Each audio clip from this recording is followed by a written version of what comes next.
الله الحمد لله كفى وسلام على عباده الذين اصطفى أما بعد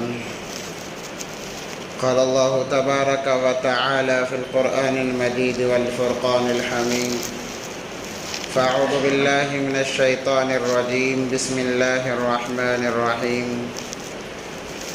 يرفع الله الذين آمنوا منكم والذين أوتوا العلم درجات وقال تعالى وإذ قلنا للملائكة اسجدوا لآدم فسجدوا إلا إبليس وقال تعالى إن أول بيت وضع للناس للذي ببكة مباركا وهدى للعالمين صدق الله العظيم قال النبي صلى الله عليه وسلم خيركم من تعلم القرآن وعلمه أو كما قال صلى الله عليه وسلم اللهم صل على سيدنا مولانا محمد في أول كلامنا اللهم صل على سيدنا مولانا محمد في أوسط كلامنا اللهم صل على سيدنا محمد في آخر كلامنا اللهم لك الحمد كما أنت أهله فصل على محمد كما أنت أهله وافعل بنا ما أنت أهله فإنك أنت أهل التقوى وأهل المغفرة رب اشرح لي صدري ويسر لي أمري واحلل عقدة من لساني يفقه قولي اللهم صل على محمد وآله ألف ألف مرة اللهم صل على محمد وآله ألف ألف مرة اللهم صل على محمد وآله ألف ألف مرة محترم و معزز سامعین کرام، ایک مرتبہ دل کی گہرائیوں کے ساتھ درود پاک پڑھ لیں۔ اللہم صلی علی سیدنا محمد وعلی آل سیدنا محمد وبارک وسلم۔ معزز سامعین کرام، اللہ تبارک و تعالی نے انسان کو کامیابی دلانے کے لیے، انسان کو کامیاب کرنے کے لیے چند باتوں کا پابند بنایا ہے۔ جب انسان ان باتوں کی پابندی کر لیتا ہے وہ دنیا میں بھی کامیاب ہو جاتا ہے، آخرت کے اندر بھی کامیاب ہو جاتا ہے۔ ہر فن کے اندر مہارت حاصل کرنے کے لیے اس کا جاننا، پہچاننا، اس کا علم ہونا بہت زیادہ ضروری ہے، تبھی انسان اس فن کے اندر آگے بڑھ سکتا ہے۔ دنیاوی اعتبار سے جتنے بھی فنون ہیں، اگر کوئی انسان اس کے اندر مہارت حاصل کرنا چاہتا ہے تو جتنا اس کے متعلق پڑھے گا، سوچے گا، اپنے آپ کو اس کا پابند بنائے گا، اتنا وہ ترقی کرتا جائے گا۔ اسی طریقے سے اللہ تبارک و تعالی نے بندوں کو کہا کہ کامیابی میری رضامندی کے ساتھ مخصوص ہے۔ اب اللہ کی رضامندی کن چیزوں میں ہے؟ اس کے لیے علم کا حاصل کرنا ضروری ہے، دین کا جاننا ضروری ہے، تبھی پتہ چلے گا کہ اللہ کن چیزوں سے راضی ہوتے ہیں، اللہ کن چیزوں سے خوش ہوتے ہیں۔ اسی لیے علم کی اہمیت کو بتایا گیا کہ علم کا مقام بہت بڑا ہے۔ جب انسان اللہ کے لیے اس علم کو حاصل کر لیتا ہے، قرآن کے علم کو حاصل کیا تو وہ حافظ قرآن بن جاتا ہے، اور اس کے اندر کیا باریکیاں ہیں اس کو حاصل کر لیا، عالم دین، مفسر بن جاتا ہے، حدیث کے علم کو جان لیا، محدث بن جاتا ہے۔ الغرض جیسے جیسے دین کے معاملے میں انسان ترقی کرتا جائے گا، اس کا مقام اللہ تبارک و تعالیٰ کے نزدیک اتنا ہی بڑھتا جائے گا۔ جیسے میں نے گزشتہ ہفتے کہا، ایک حافظ قرآن جب مرتا ہے، قیامت کے دن اللہ تبارک و تعالیٰ میدان محشر میں اس حافظ قرآن سے کہتے ہیں جاؤ اپنے والدین کو تلاش کرو اور یہ موتیوں والا تاج انہیں پہناؤ، انہیں عزت دو، ان کا اعزاز آج کیا جائے گا، اور 10 ایسے خاندانوں کو جن پر جہنم واجب ہو چکی ہے، جہنم میں جانا طے ہو چکا ہے، اعمال نہیں ہیں، گناہ اعمال پر غالب آ گئے، اعمال سے زیادہ گناہ ہو گئے، اب طے ہو چکا کہ یہ جہنم میں جائیں گے۔ اللہ فرمائیں گے کہ اس خاندان کے اندر ایک بچہ حافظ قرآن ہے، جس نے قرآن کو حفظ کیا، اللہ اس کی برکت سے 10 خاندان والوں کو جنت میں داخل فرمائیں گے۔ اور اس سے آگے چل کر جب بچہ کوئی والدین اپنے بچے کو عالم دین بناتے ہیں، قرآن کی باریکیوں سے آگاہ کراتے ہیں، قرآن کے اندر کیا کیا باریکیاں ہیں، حدیث کسے کہتے ہیں، جب اس کا علم اسے دلواتے ہیں، اللہ تبارک و تعالیٰ فرماتے ہیں کہ اے عالم دین، قرآن کی باریکیوں کو جاننے والے، میرے حبیب صلی اللہ علیہ وسلم کی سنتوں کو پہچاننے والے، جاؤ 40 خاندانوں کو جن پر جہنم واجب ہو چکی ہے، 40 خاندان جن پر جہنم واجب ہو چکی ہے، کہا جاتا ہے کہ انہیں جنت کے اندر لے جاؤ۔ اس لیے اللہ نے قرآن میں فرمایا یرفع اللہ الذین آمنوا منکم والذین اوتوا العلم درجات، اللہ اسی علم کی بدولت مقام کو بڑھا دیتے ہیں۔ اس لیے کہا العلم نور، کہ علم یہ نور ہے، اندھیری میں راستہ بتانے والا ہے۔ کون سی اندھیری؟ دنیا کی نہیں، کفر و ضلالت کی اندھیرے میں یہ علم یہ راستہ دکھاتا ہے، اور یہی علم قیامت کے دن پل صراط پر آگے آگے چلے گا۔ آج ہمارے اندر خصوصی اعتبار سے مسلمانوں کے دلوں میں علم کی اہمیت کم ہو گئی ہے، اس لیے جیسے ہی بچہ حمل قرار پاتا ہے، گھر میں بچہ ہونے کو ہوتا ہے، ہم سوچتے ہیں اگر لڑکا ہوگا تو ڈاکٹر بنائیں گے، انجینئر بنائیں گے، فلاں بنائیں گے، کبھی دین کی طرف ہماری توجہ نہیں جاتی، کبھی ہمارے دل میں یہ نہیں آتا کہ ہم حافظ قرآن بنائیں گے، عالم دین بنائیں گے۔ اگر کوئی خاندان میں کہہ دے کہ اپنے بچوں کو عالم دین بناؤ، حافظ قرآن بناؤ، تو کہتے ہیں کہ مولوی صاحبوں کی تنخواہ کیا ہوتی ہے، وہ کہاں سے کھائیں گے، وہ کیا کھائیں گے، گویا ان کے رزق کے ذمہ دار ہم خود بن جا رہے ہیں۔ مگر آپ جائزہ لو، آپ تحقیق کرو، پتہ چلے گا سب سے زیادہ مزیدار جو غذا کھاتے ہیں وہ علماء کرام ہیں، اللہ انہیں کھلاتا ہے اور علم کی برکت سے۔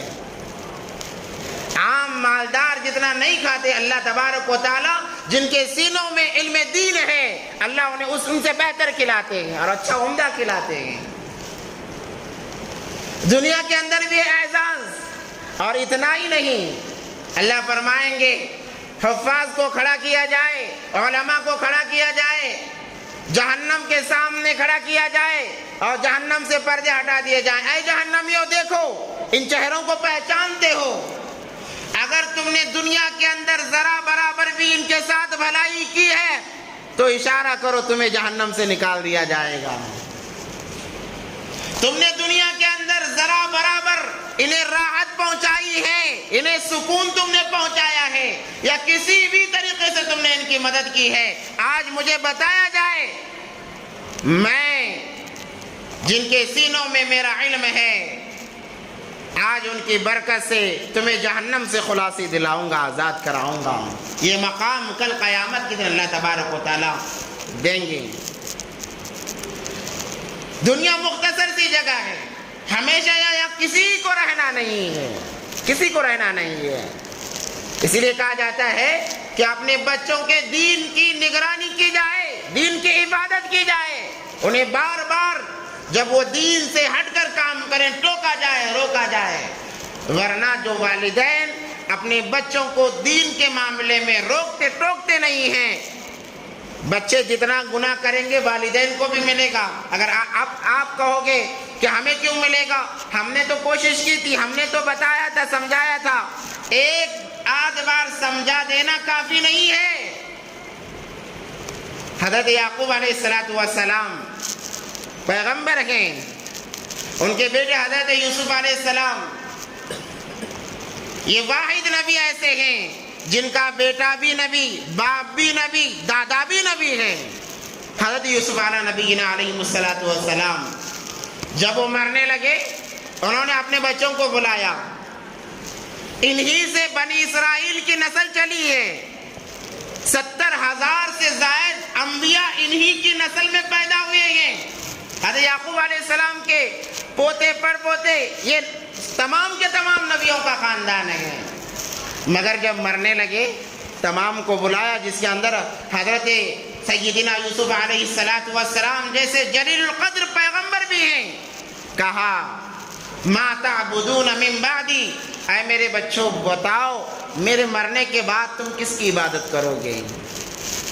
اگر ان کے سامنے دنیا ہوتی، دنیا مقصد ہوتا تو کہتے ما تاکلون من بعدی، میرے بعد کیا کھاؤ گے، کہاں سے کھاؤ گے، یہ سوال ہوتا۔ اگر آج ہم مرنے لگے ہو سکتا ہے ہمارے زبان پر یہ سوال آ جائے اولاد کی محبت میں، ما تاکلون من بعدی، میرے بعد میرے بچوں بتاؤ کیا کھاؤ گے، کہاں سے کھاؤ گے؟ مگر وہ پیغمبر تھے، انہوں نے کہا دنیا کے بارے میں سوال نہیں کروں گا، دنیا بھوکا رہنے سے بھی گزر جائے گی، کھانے والے کی بھی گزر جاتی ہے۔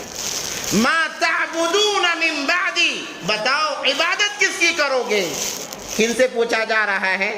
جن کی نسلوں میں انبیاء پیدا ہونے والے خود نبی موجود ہیں، اولاد ہے، پوچھ رہے ہیں میرے بعد کس کی عبادت کرو گے؟ نعبد الہک و الہ آبائک ابراہیم و اسماعیل و اسحاق الہ واحدا۔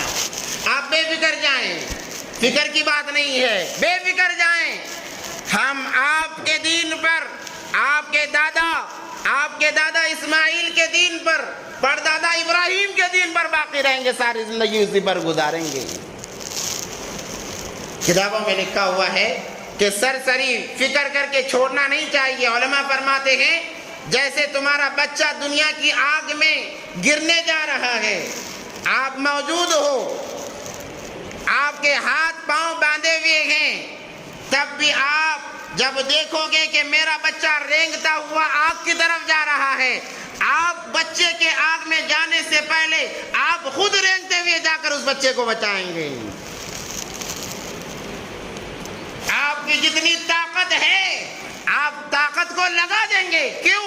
میرا بچہ آگ میں نہ گرے، میرا بچہ آگ میں گرے گا، جل جائے گا، برباد ہو جائے گا۔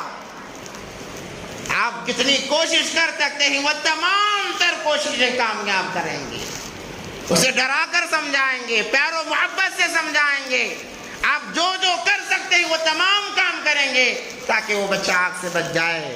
دنیا کی آگ کے لیے جب ماں باپ اتنی کوششیں کرتے ہیں تو ذرا اندازہ لگاؤ آخرت کی آگ ایسی ہے، ایک جہنم کا قطرہ دنیا میں گر جائے تمام دنیا جل کر راکھ ہو جائے گی۔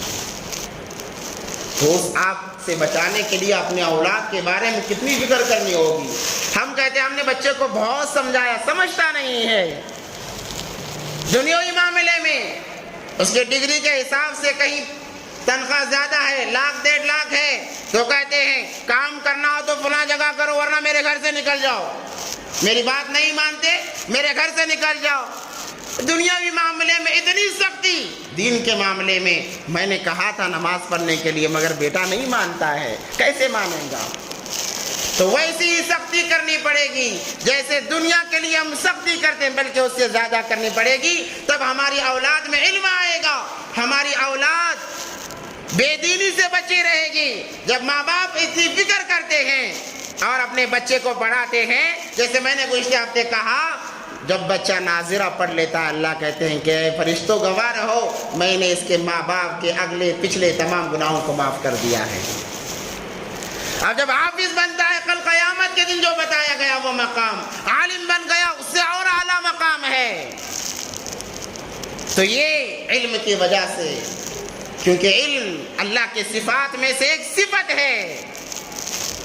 آج ہم اپنے بچوں کی دینی دنیاوی بہت زیادہ فکر کر رہے ہیں، ہونی بھی چاہیے، جب تک دنیا میں ضرورت لگی ہوئی ہے کرنی چاہیے، مگر اس کے ساتھ ساتھ دینی فکر بھی ہمارے لیے بہت زیادہ ضروری ہے، ورنہ یہی بچے ہمارے لیے وبال جان بنیں گے۔ آج بچے ماں باپ کو یاد کرتے ہیں، کب یاد کرتے ہیں؟ جب مدرس ڈے آتا ہے تب جا کر 2 سیلفی لے کے اسٹیٹس پہ لگا دیتے ہیں، فادرس ڈے آتا ہے 1 سیلفی لے کے اسٹیٹس پہ لگا دیتے ہیں۔ سال میں 1 مرتبہ ان کی محبت جاگتی ہے، کیوں؟ علم سے دوری کی وجہ سے۔ سال بھر کوئی پوچھتا نہیں، اولڈ ایج ہوم میں ڈال دیا جاتا ہے، چونکہ اور لوگ بھی اسٹیٹس میں اپنے ماں باپ کی فوٹو لگاتے ہیں، یہ بھی شان جتانے کے لیے اولڈ ایج ہوم میں جا کر 1 سیلفی لے کے کہتا ہے میں بھی ماں باپ کا وفادار ہوں۔ لعنت ہے ایسی وفاداری پر، اور یہ اسی وقت میں ہوگا جب ہماری اولاد دین سے دور رہے گی، اور اپنی اولاد کا تعلق دین سے جوڑنے کے لیے یہ مکاتب ہیں، مدارس ہیں۔ جیسے میں نے کہا میرے 2 بچے ہیں، ایک بچے کو دنیاوی اعلیٰ سے اعلیٰ تعلیم دین کے ساتھ میں، اور ایک بچے کو دنیا کی تعلیم کے ساتھ میں دین کی اعلیٰ سے اعلیٰ تعلیم، حافظ بنائیں، عالم بنائیں، مفتی بنائیں، جو بنا سکتے ہیں بنائیں، تاکہ آپ کی نسلوں میں دین باقی رہے، دین باقی رہے۔ آج تو ایسا ہے کہ خاندان میں کم سے کم 2-3 علماء حفاظ ہونے چاہیے، ورنہ ایمان کا بچ پانا بہت مشکل ہے۔ ایسی خبریں ملتی ہیں کہ خاندانوں کے خاندان مرتد ہو رہے ہیں، کیوں؟ کوئی خاندان میں عالم حافظ نہیں ہے۔ جس خاندان میں عالم حافظ ہوتا ہے، اللہ اس ایک کی برکت سے خاندان کے ایمان کی عبادت کرتے ہیں، اعمال کی عبادت کرتے ہیں۔ آج ہم اس سے دور ہیں اور پریشان حال جی رہے ہیں۔ اس کا واحد ایک ہی راستہ ہے کہ اپنے بچوں کا تعلق مکاتب سے جوڑیں، مدارس سے جوڑیں، تاکہ ان کے سینوں میں دین محفوظ رہے، وہ علم کے محافظ بنے رہیں۔ کل قیامت کے دن کچھ نہیں ہوگا تو یہ کہہ سکیں گے اللہ اولاد کو ہم نے تیرے دین کے لیے فارغ کیا تھا، ہم نے تیرے دین کی حفاظت کے لیے انہیں مامور کیا تھا، اے اللہ دوسرا ہمارے پاس کچھ نہیں ہے۔ کم سے کم یہ تو ہم کہہ سکیں۔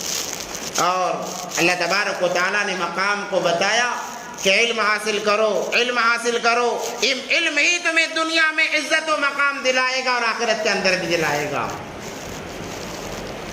حضرت آدم علیہ نبینا علیہ السلام کو جب اللہ تبارک و تعالیٰ نے بنایا، فرشتوں کے سامنے پیش کرنے سے پہلے اللہ تبارک و تعالیٰ نے انہیں علم سکھایا۔ فرشتوں سے جو برتری ملی حضرت آدم علیہ نبینا علیہ السلام کو، وہ علم کی وجہ سے ہے۔ ایسے ہی اللہ تبارک و تعالیٰ نے پیش نہیں کیا فرشتوں کے سامنے آدم علیہ السلام کو، سب سے پہلے اللہ تبارک و تعالیٰ نے انہیں علم دیا۔ فرشتے کہہ رہے تھے وَإِذْ قَالَ رَبُّكَ لِلْمَلَائِكَةِ إِنِّي جَاعِلٌ فِي الْأَرْضِ خَلِيفَةً، اللہ آپ کیوں بنا رہے ہیں؟ ہم نے دیکھا اس سے پہلے کی جو مخلوق پہلے دنیا میں ایک مخلوق تھی، بعض علماء انہیں جنات سے تشبیہ دیتے ہیں، بعض شیاطین سے، الغرض انسانوں کے ہم مشابہ مخلوق تھی۔ انہوں نے دنیا کے اندر بڑا فتنہ فساد کیا، خون خرابہ کیا، فرشتوں کو بھیج کر انہیں ہلاک کرنا پڑا۔ جب وہ قوم فرشتوں کے ذریعے سے ہلاک کر دی گئی یا دریا کے تہخانوں میں ڈال دی گئی، تب دنیا خالی تھی، کوئی مخلوق نہیں۔ اللہ نے ارادہ کیا، نظام چونکہ چلانا تھا اللہ تبارک و تعالیٰ کو۔ بعض مفسرین اور علماء اکرام یہ کہتے ہیں نبی پاک صلی اللہ علیہ وسلم کو سے جو اللہ کی محبت ہے، اس محبت کی وضاحت کرنا تھا اللہ تبارک و تعالیٰ کو، اس لیے اللہ نے ایک نظام بنایا۔ اللہ نے انسان حضرت آدم علیہ نبینا علیہ السلام کو بنایا۔ جب فرشتوں نے دیکھا جو پہلی مخلوق تھی، اللہ دوبارہ ویسی مخلوق بنا رہے ہیں، اعتراض کیا، اے اللہ کیوں ایسی مخلوق بنا رہے ہیں؟ بعض کتابوں میں لکھا ہوا کہ اللہ نے پوچھا کہ میں ایک ایسی مخلوق بنانے والا ہوں جو دنیا میں میری نائب اور خلیفہ بن کر رہے گی۔ دنیا کی آغاز کی باتیں اس لیے کر رہا ہوں کہ حج کے ایام شروع ہو چکے ہیں، پتہ چلے انسان کی ابتدا کہاں سے ہوئی اور کیسے ہوئی، اس لیے ان باتوں کو میں چھیڑ رہا ہوں۔ تو اعتراض کیا تھا، اللہ نے کہا تھا انی اعلم ما لا تعلمون، اے فرشتوں جو میں جانتا ہوں وہ تم نہیں جانتے، جو میں جانتا ہوں وہ تم نہیں جانتے، تمہارا اعتراض کرنا بیکار ہے۔ تو اللہ تبارک و تعالیٰ نے حضرت آدم علیہ السلام کو بنایا، روح ڈالی اور اسماء سکھائے، نام سکھائے، چیزوں کے نام بتائے، علم انہیں دیا، اور اس کے بعد میں فرشتوں کے سامنے پیش کیا۔ فرشتوں نے کہا اس میں کیا نئی بات ہے؟ تو اللہ تبارک و تعالیٰ نے حضرت آدم علیہ السلام سے کہا اے آدم بتاؤ تمہارے اندر کیا چیز ہے، بتاؤ۔ انہوں نے جو علم اللہ نے انہیں سکھایا تھا وہ تمام کا تمام بیان کر دیا فرشتوں کے سامنے۔ فرشتوں نے جب دیکھا ارے یہ تو چیزیں ہمیں معلوم ہی نہیں ہے، اس کا علم تو ہمیں ہے ہی نہیں ہے، وہ کہنے لگے، مجبور ہو گئے، سبحانک لا علم لنا الا ما علمتنا، اے اللہ واقعی ہم کمزور ہیں، تو جو ہمیں بتایا ہے اس سے ایک ذرہ ہمیں زیادہ معلوم نہیں ہے۔ اللہ نے کہا کہ اب انہیں سجدہ کرو، سجدہ کرو۔ تو مقام کو بڑھایا کیسے؟ علم کی وجہ سے۔ یرفع اللہ الذین آمنوا منکم والذین اوتوا العلم درجات۔ تو علم کی وجہ سے اللہ تبارک و تعالیٰ نے حضرت آدم علیہ السلام سے سجدہ کروایا۔ جیسے ہی اللہ نے کہا وَإِذْ قُلْنَا لِلْمَلَائِكَةِ اسْجُدُوا لِآدَمَ فَسَجَدُوا إِلَّا إِبْلِيسَ، سب سے پہلے سجدہ کرنے والے حضرت اسرافیل علیہ السلام ہیں۔ کتابوں میں لکھا ہوا ہے، بعض اس پر کلام کرتے ہیں، مگر کتابوں میں لکھا ہوا ہے کہ جیسے ہی اللہ نے حکم دیا حضرت اسرافیل علیہ السلام سب سے پہلے سجدے میں گر گئے۔ حکم کی پاداش میں اللہ نے کہا کہ سب سے پہلے جلدی کرنے والا فرشتہ میرا اسرافیل ہے، تو اللہ نے اسرافیل علیہ السلام کی پیشانی پر قرآن کو لکھا دیا۔ یہ مقام اللہ تبارک و تعالیٰ نے دیا، مگر ابلیس وہاں پر علم والے کا اکرام کرنے کی وجہ سے، اللہ کی بات مان کر، کیونکہ اللہ کہتے ہیں علماء انبیاء کے وارث، ان کی عزت کرو، ان کا اکرام کرو، جو اللہ کی بات مان کر ان کا اکرام کرتا ہے اللہ ان کے مقام کو بڑھا دیتے ہیں۔ تو جیسے ہی کہا اللہ نے کہ سجدہ کرو، کس کا؟ علم والے کا۔ اسرافیل نے سجدہ کیا، اللہ نے قرآن کو پیشانی پر لکھوا دیا، قیامت تک ان کی پیشانی پر قرآن لکھا ہوا رہے گا۔ یہ اعزاز ملا علم والے کا احترام کرنے پر۔ مگر شیطان نے انکار کیا، ابا واستکبر، کہ شیطان نے کہا میں کیوں سجدہ کروں، میں افضل ہوں، مجھے اللہ نے آگ سے بنایا، آدم کو مٹی سے بنایا ہے، میں کیوں سجدہ کروں؟ انکار کیا۔ وَكَانَ مِنَ الْكَافِرِينَ، وہ کفار میں سے ہو گیا، وہ مردود ہو گیا۔ اللہ نے کہا میری بات کا انکار کرتا ہے، حالانکہ تیری عبادتیں بہت ہوں گی، تیری ریاضتیں بہت ہوں گی، میں وہ نہیں دیکھتا، عبادتوں کو نہیں دیکھتا، میں دلوں کی کیفیات کو دیکھتا ہوں۔ ہو سکتا ہے عبادتیں ریا کے لیے کی گئی ہوں، دکھانے کے لیے کی گئی ہوں۔ اللہ والوں کا واقعہ لکھا ہوا ہے، بڑے اللہ والے تھے، کئی کتابیں انہوں نے تصنیف کی ہیں، لکھی ہیں، ساری زندگی علم حدیث پڑھاتے رہے، حدیث کا علم دیتے رہے۔ جب انتقال ہوا کسی کے خواب میں آئے، اس نے کہا آپ کا تو مقام بہت بڑا ہوا ہے، اس لیے کہ آپ نے ساری زندگی دین کی محنت کی ہے، حدیث پر آپ نے ساری زندگی خرچ کی ہے۔ انہوں نے کہا میرا جو مقام بڑا ہے وہ حدیث پڑھنے پڑھانے یا لکھنے لکھانے کی وجہ سے نہیں ہوا ہے۔ پھر اس نے کہا کس وجہ سے ہوا ہے؟ انہوں نے کہا کہ میں ساری زندگی خدمت کرتا رہا، مگر اللہ نے کہا کہ میں ان تمام چیزوں کو نہیں دیکھتا، کوئی ایسی چیز بتاؤ جو خالص میرے لیے ہو، خالص میرے لیے ہو۔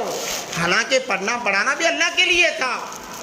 اللہ نے کہا ان تمام کو میں مردود کرتا ہوں، ہاں مگر تمہاری ایک نیکی میرے پاس ہے۔ انہوں نے کہا کہ کیا نیکی وہ تھی آپ کی جس کی وجہ سے آپ کو اتنا بڑا مقام ملا؟ تو اللہ والوں نے کہا کہ میں حدیث لکھ رہا تھا، پہلے روشنائی لے کر قلم کو اس میں ڈبو کر لکھنا ہوتا تھا پہلے زمانے میں، تو جب میں روشنائی لے کر لکھنے کے لیے میں نے قلم کو آگے بڑھایا، ایک روشنائی کا قطرہ زمین پر گرا، اور اس پر مکھی آ کر بیٹھ گئی اور اس کو چوسنے لگی، پینے لگی، تو میں نے یہ سوچ کر کہ یہ اللہ کی مخلوق ہے، پیاسی ہے، پی لے اس کے بعد میں لکھوں گا، یہ سوچ کر میں نے اس مکھی کو کچھ نہیں کہا، یہاں تک کہ وہ مکھی اس روشنائی کو چوس کر اڑ گئی۔ اس کے بعد میں نے لکھنا شروع کیا۔ اللہ نے کہا اے فلانے، تمہارا یہ عمل مجھے پسند آیا، اس لیے میں تمہیں جنت کے اندر یہ مقام دیتا ہوں۔ فَأَبَىٰ وَاسْتَكْبَرَ وَكَانَ مِنَ الْكَافِرِينَ، شیطان نے انکار کیا، اللہ تبارک و تعالیٰ نے مردود بنا دیا، اور اتنا ہی نہیں جنت سے نکال دیا کہ نکل جا یہاں سے، اب تو یہاں رہنے کے قابل نہیں ہے۔